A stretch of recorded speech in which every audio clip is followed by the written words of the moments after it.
O-K-A-Y, la radio OK. Le journal du hockey. Madame, monsieur, bonsoir, bienvenue dans le journal du hockey du mercredi 19 novembre. Bonsoir Laurent Perroton. Bonsoir patron. Alors, il y a des soirées qui auraient pu mieux se passer, et surtout pour trouver le sommeil derrière, c'est compliqué. Quelle déception avec Berne hier. Berne qui avait tout en main pour se qualifier pour ses quarts de finale de Champions Hockey League, et à 50 secondes près, le match qui se retourne comme une crêpe, et c'est Brynäs qui passe. Ouais, c'est vraiment à l'image de leur saison et c'est vraiment dommage parce que là, on s'est dit hier, on a deux équipes qualifiées pour les quarts de finale en attendant Zurich et c'est vraiment une très belle opération pour les clubs suisses. Et finalement, on revient toujours à ce qu'on dit. Rendeborn prend un très vilain goal. Il y a un breakaway aussi auparavant manqué, ce qui amène l'égalisation à 59-04 et puis après la victoire en prolongation. Et en prolongation, il y a une grosse chance, un shoot sur la latte. Ça s'est joué à des petits détails, mais la qualité du gardien dans les moments importants peut faire la différence. Et là, hier soir, ce goal qu'il a pris où il sait pas où il met le puck et puis il revient devant et ça amène de la confiance alors qu'il menait au score. Hein, ils étaient vraiment bien embarqués. Hein. Ça menait 3 à la 32e. Donc avec le résultat favorable de 1, ça faisait 5-2 sur les deux matchs. On s'est dit c'est réglé. Et ce goal là, on parle souvent de momentum et de moments importants des matchs, a retourné complètement la situation, a changé complètement la mentalité de Berne et a été sur le reculoir. Et finalement ça a amené l'égalisation et puis la perte et ce quart de finale. Mais ça fait très mal parce que ça aurait pu oublier le début de saison, relancer un peu l'équipe et finalement donner du baume au cœur à tout le monde. Et je parle de l'entourage du club, etc. Et pour la Suisse, ça faisait un représentant qualifié de plus en quart de finale. Donc c'est très important à l'international d'être bien représenté. Et là, vraiment, c'est une défaite cruelle. Et pour moi, ça part de ce goal-là, de ce changement de momentum à ce moment-là du match. Ouais. Je vais un petit peu m'écarter de cette Champions Hockey League pour voir surtout les conséquences que ça peut avoir en championnat suisse. Moi, je remarque quand même que finalement, dans ces deux matchs qui étaient présentés entre deux équipes au système défensif très haut point, il y a eu quand même 15 buts. Sur les deux matchs, ça veut dire qu'on en a peut-être fait un peu une caricature du jeu de Heinz Ehlers et de ce qu'il demande de ses joueurs. On dit quand on sait Ehlers, on s'emmerde, excusez-moi le terme, on s'emmerde et il n'y a pas de spectacle. Il y a eu quand même 15 buts sur deux matchs face à une équipe elle aussi très défensive. Oui, mais déjà ce qui a changé, c'est par exemple le powerplay. Où on a des joueurs étrangers qui sont revenus et puis on a Romain Leffel, donc on arrive à mettre des goals qui déclenchent un petit peu de la confiance et finalement on arrive à marquer un peu plus de goals. Ce qui a changé aussi, c'est il y a la blessure de Baumgartner, mais Baumgartner, Lehmann et Vermin étaient la ligne suisse qu'on attendait depuis un moment à Berne et à chaque fois que d'un coup il y a quelque chose qui se passe de bien et je parle au niveau collectif, soit sur des duos, soit sur des trios, il y a des blessures. Puis je reviens sur Rendeborn, mais hier soir c'est un match très important. T'as un gardien étranger, il est à 87% d'arrêt. Et ça ne va pas. Et tant que Berne n'aura pas un grand gardien, ça sera un vrai problème. On reparlera après du match de Zug, mais vous avez vu le nombre de lancers et ils arrivent à se qualifier. Donc c'est des moments très très déterminants. On a aussi des joueurs qui sont insuffisants au niveau de des étrangers dans le scoring, qui amènent beaucoup d'intensité dans le pressing, qui sont forts physiquement, mais ça reste un peu insuffisant. Et il faut qu'on arrive à trouver une ligne suisse qui performe. Romain Leffel, on l'avait déjà, qui revient en jeu, et puis trouver un Tsarnik, l'équivalent d'un Tsarnik qui est playmaker, buteur, qui va débloquer des situations où ça joue à un goal. Et voilà ce qui manque pour l'instant à Berne. Ouais. Vous avez vu cette rumeur qui annonce Thomas Berglund du côté de Berne en remplacement de Heinz Ehlers. Avec Berglund, c'est un jeu quand même plus offensif, hein. Donc quoique en fait, il est aussi réputé pour avoir une bonne assise défensive, mais ça a l'air quand même plus ouvert. C'est un nom parmi d'autres. Il y a aussi celui de Lars Ullenberg qui semblait effectivement être un choix assez logique. Bon, ben voilà, je pense que le sort de Ehlers, il est scellé de toute façon. Reste à savoir maintenant quand l'annonce sera faite, parce que plus vite l'annonce sera faite, peut-être plus vite Berne sera plus serein, on va dire, et Ouais, gérera peut-être mieux ce genre de situation un peu chaude, peut-être.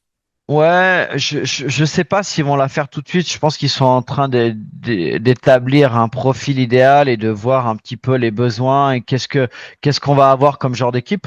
Peut-être qu'il y a vraiment une réflexion en profondeur. C'est ce qu'il faut arriver à faire parce que pour l'instant, depuis quelques saisons, ça va pas avec le budget à disposition et puis les ambitions de ce club. Donc, euh, donc voilà. Bah, si Berglund arrive en Suisse, à Berne, il nous fait une Rundberg un peu, hein, parce que lui, ça fait c'est 8 ans ça, qu'il est à la tête de c'est ça, l'Uleå. c'est ça. Bah, c'est Rundberg, il avait aussi fait un sacré bail hein, dans son club auparavant.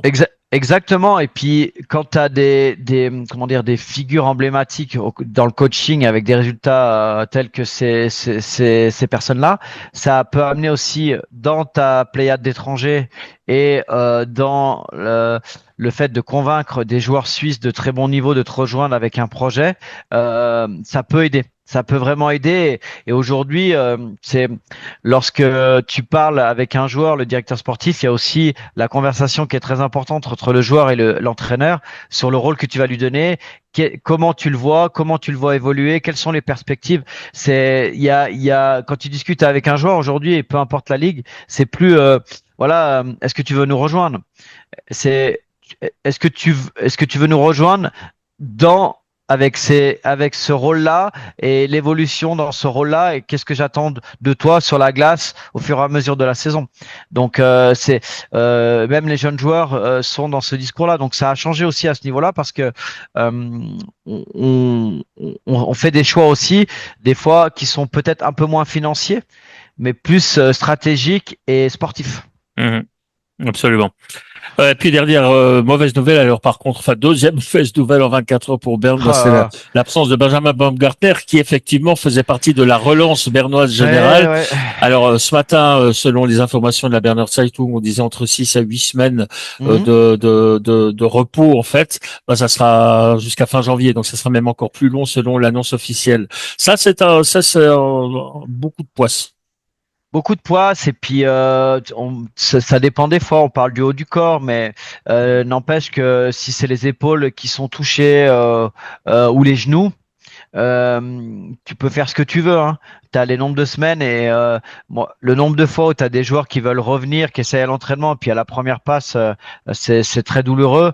Voilà, ces articulations-là sont vraiment touchées au hockey.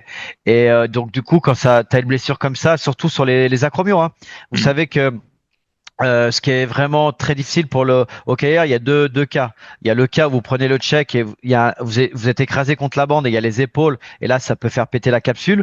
Ou il y a le cas où vous avez le bras un peu levé, vous faites frapper et en fait l'articulation se lève au niveau de l'épaule et là ça sort aussi et c'est plus ou moins long. S'il y a des déchirure des ligaments, s'il y a des stades, stade 1, stade 2, stade 3 sur une acromie claviculaire et en fait c'est à la douleur, c'est à la récupération, c'est aussi on a tous ce genre de blessure, mais on a tous eu ce genre de blessure, pardon, mais c'est aussi comment ton muscle est construit, comment tu vas récupérer. Il y en a sur le même stade, et je l'ai vécu en tant que coach, tu as des gars qui en 4 semaines sont là et d'autres en 8.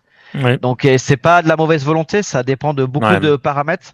Et Donc j'en connais voilà. d'autres des années plus tard qui n'arrivent plus à lever le bras plus haut que l'épaule justement. Enfin, il y a Oui, oui, plein de mais dégâts collatéraux par la suite.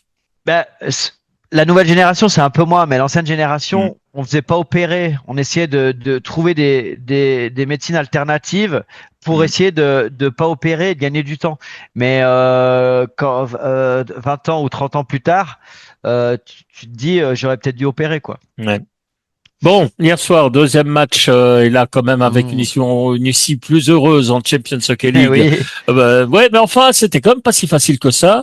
Alors, bon, d'abord, Zug a perdu 3-2 à Prague contre Sparta. Bon, ben rien à dire. Je veux dire, le résultat est mérité pour le Sparta.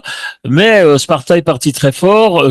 Vous avez parlé du nombre de tirs tout à l'heure. Vous avez évoqué ça, 73 tirs au total, dont 40 cadrés. Ça veut dire qu'ils ont été soumis à 38 38, cadrés, ouais. ouais, quarantaine Ouais. cadré. Voilà, ça veut dire qu'ils ont été mis sous forte pression dès le début.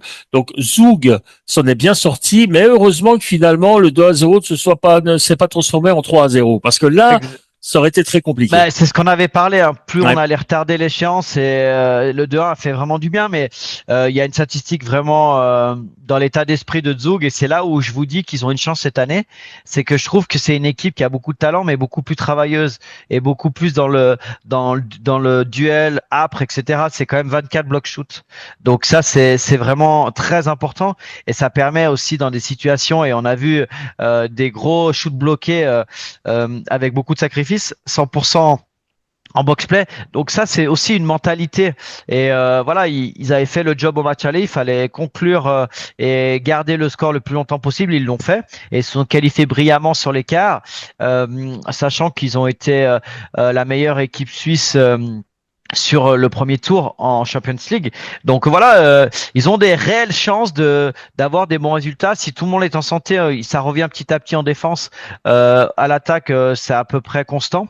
On a l'absence encore de Tatar, mais quand tout le monde sera là, c'est une très très très bonne équipe. Ouais.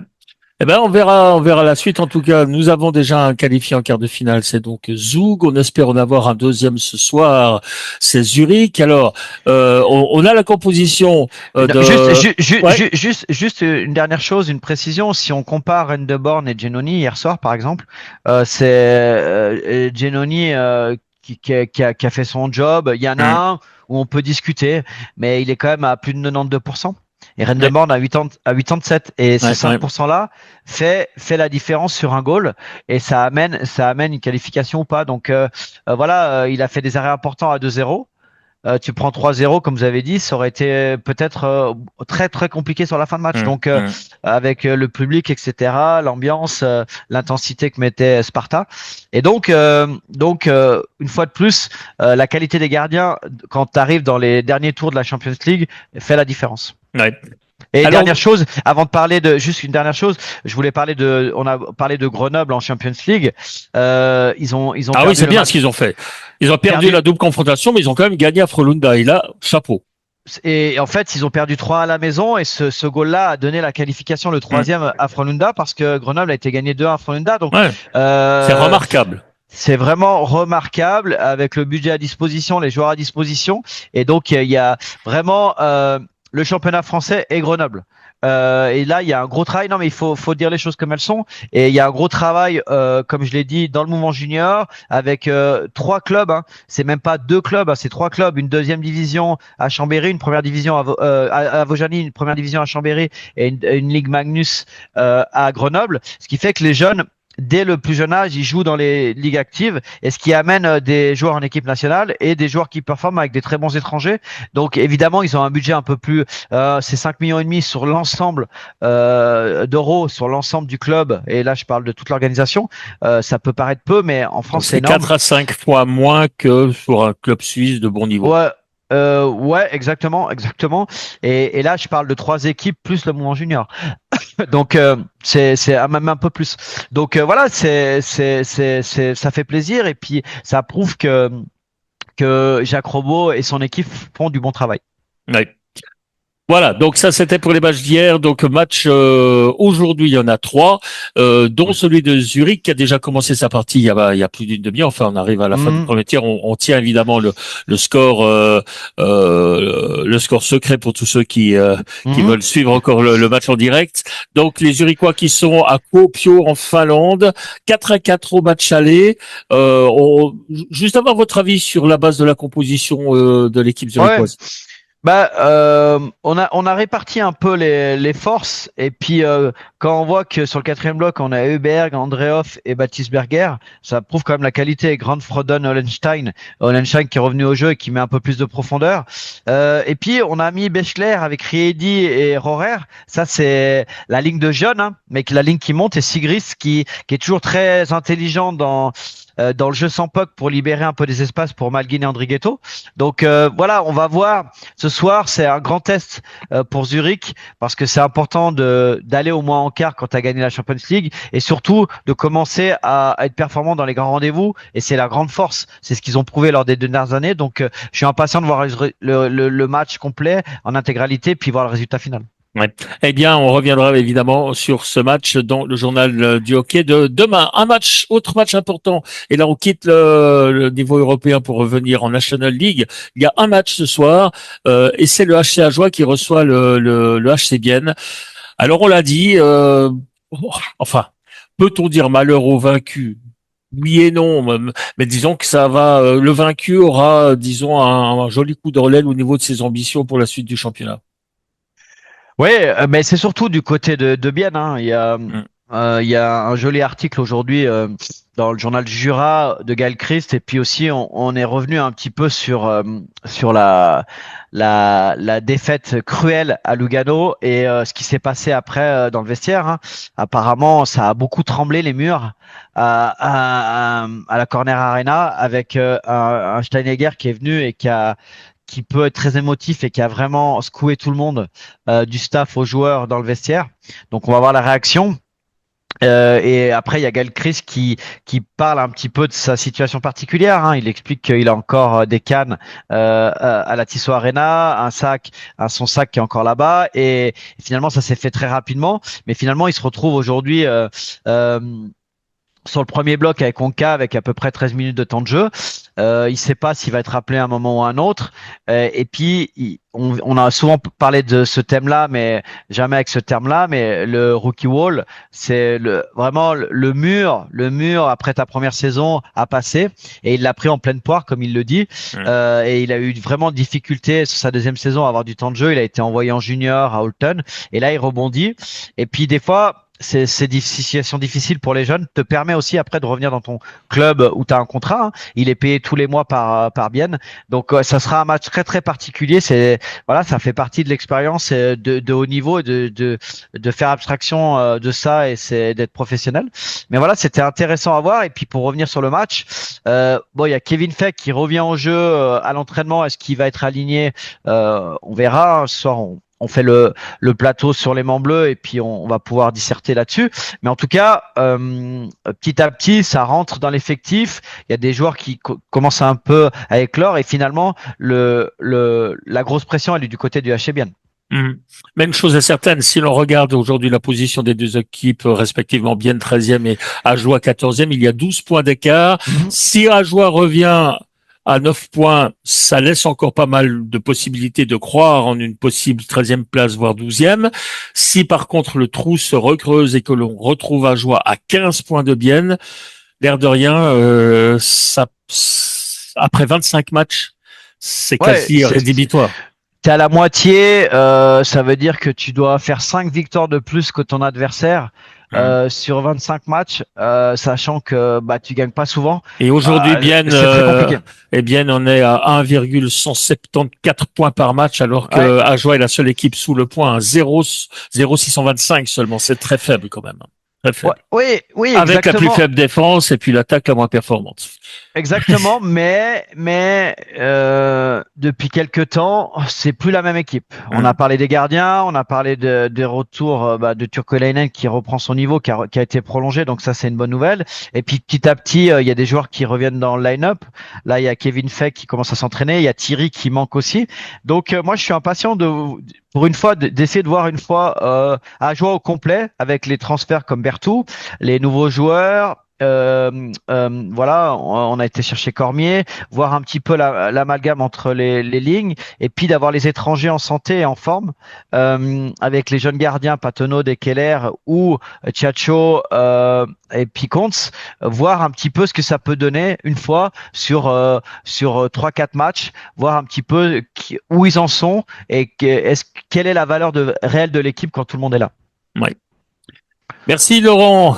Voilà ce que l'on peut dire sur la National League. On va encore rapidement passer en coup de vent sur les ligues régionales. Tiens, allez, on va vous faire un peu de promo. Belle victoire hier contre Forward Morges avec le CP Mérin. Non, mais on a dit que cette saison, puisque j'ai la chance d'avoir avec moi tous les jours dans une émission le coach d'une équipe, autant essayer de faire vivre un peu de l'intérieur aussi la vie d'un club de première ligue. Donc hier, le CP Mérin a battu Forward Morges 4-1 dans le derby de Planète Hockey, puisque d'un côté on avait Laurent Perroton, puis de l'autre côté on avait Patrice Lefebvre.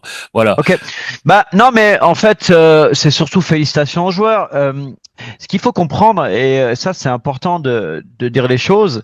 Évidemment, nous on a, comme je le redis, on a 3 projets. On a ce projet des U21 Elite. Il y a beaucoup de jeunes joueurs qu'on essaie de développer. Ce qui est très compliqué lorsque je les prends, bah je dois mettre des gars en tribune et j'ai un gros collectif. Ensuite, on a des U21A que je dois développer pour monter en U21 top et on a une équipe qui est en course pour les playoffs. Et finalement, et puis les joueurs qui sont à disposition d'âge actif. Et on a vraiment des très bons joueurs qui étaient absents sur le premier bloc. Gachet qui était en Chine pour des raisons professionnelles, qui est rentré il y a une semaine. On a Eniman qui a été longtemps blessé, qui est notre joueur le plus expérimenté, qui a joué en Swiss League et en National League et qui est revenu puis qui a mis 4 goals contre Trablant et De Gaulle hier soir. On a le frère qui va revenir la semaine prochaine et on a Mourou, notre centre du premier bloc, qui est blessé, qui va revenir au jeu. Donc évidemment, quand le collectif commence à progresser et que tu as tes meilleurs joueurs qui reviennent, bah, dans les circonstances offensive, tu arrives à faire des différences et c'est ce qui s'est passé sur ces 2 matchs. Mais l'équipe va de mieux en mieux. On a fait un très bon match à Martigny, puis ça m'a fait plaisir de revoir tout le monde. Et puis Oleg Syriza était un joueur que j'ai coaché et qui était entraîneur, donc on a pu vachement échanger. Ça c'est très très cool d'aller dans les patinoires et de revoir ces gens-là. Mais maintenant, je vous donne une semaine type. Cette semaine-là, donc les gars travaillent à 100%. Ils s'entraînent lundi soir 19h45, 21h. Mardi, ils ont un match qui a commencé à 20h45 parce que on a un mouvement junior. Il y a eu des problèmes aussi sur façage, donc ça a fini à 23h03.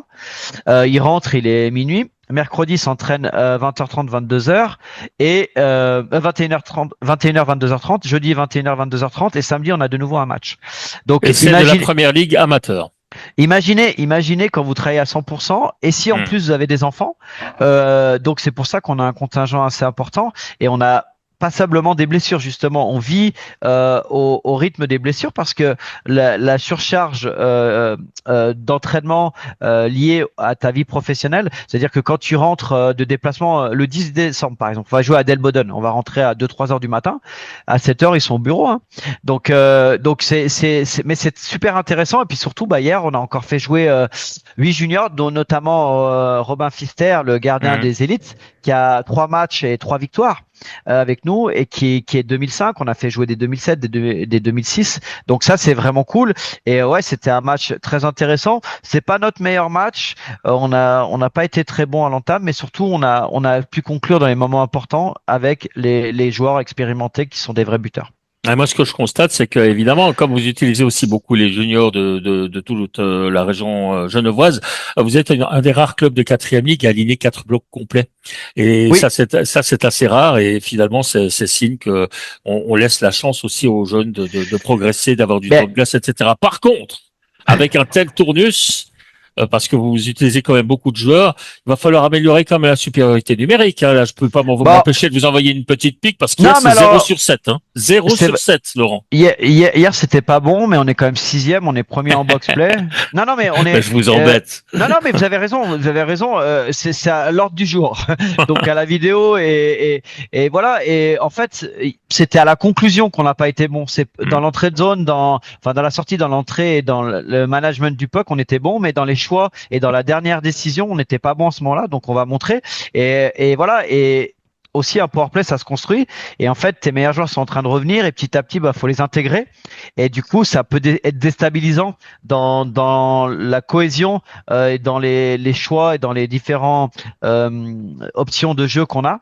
Mais c'est toujours très intéressant. Et en tout cas, ce qui est très sympa, c'est que il y a beaucoup de jeunes qui jouent et je vois les jeunes progresser. Et puis ça en tant que formateur, c'est une réelle satisfaction.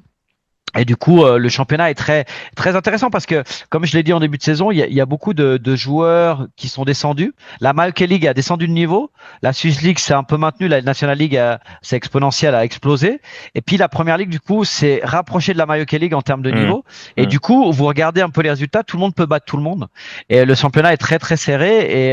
Et le deuxième tour va être très intéressant de voir des équipes qui vont régresser, des équipes qui vont progresser. Donc on va voir un petit peu ça, mais je suis très impatient de voir. Nous, on commence à avoir le rythme déjà du niveau du championnat, et c'est déjà une première chose. Maintenant, on va essayer de capitaliser, de gagner un peu plus de points pour pouvoir remonter au classement. Voilà, alors on a fait le tour. On va encore juste conclure avec ma recommandation du jour dans les Aïe, aïe, ça aïe. fait rien. Alors vous savez, Bon, moi, ouais. déjà, il faut annoncer qu'on a un très joli Alors, match. Le retour de l'Aimant Bleu ce soir du plateau avec Vincent Elrich. Donc, ça va faire plaisir de revoir notre ami Vincent. Ouais, absolument. Bah, salutations à Vincent Ulrich s'il nous écoute. C'est vrai que en écoutant notre émission, ça peut servir de préparation aussi, hein, pour les animateurs et commentateurs de certains matchs. Non, allez, moi j'ai choisi un match de troisième ligue aujourd'hui parce que je suis un vieux nostalgique. Et vous êtes trompé. J'ai reçu un message. Vous êtes trompé sur un résultat déjà avant de parler vous parlez de troisième ligue. Vous avez inversé. C'est Mérin qui a gagné 20 contre la Vallée de Joux hier, et vous avez marqué que la Vallée de Joux avait gagné contre Mérin. Donc j'ai évidemment que j'ai reçu un message immédiat en disant attention, nous on est premier de la saison et c'est nous qui avons gagné 20. Alors donc, on va aller corriger ça, et pas comme quoi il faut pas faire confiance à la technique. Bref. Pas de souci. Allez, moi je suis un vieux nostalgique. Quand j'ai vu qu'il y avait un match à la patinoire de Montchoisy à Lausanne, je me suis dit allez, on ne peut que l'évoquer. Puis en plus c'est un match intéressant parce que vous avez une bonne équipe actuellement cette saison, c'est Royal HC Lausanne en troisième ligue, il fonctionne bien.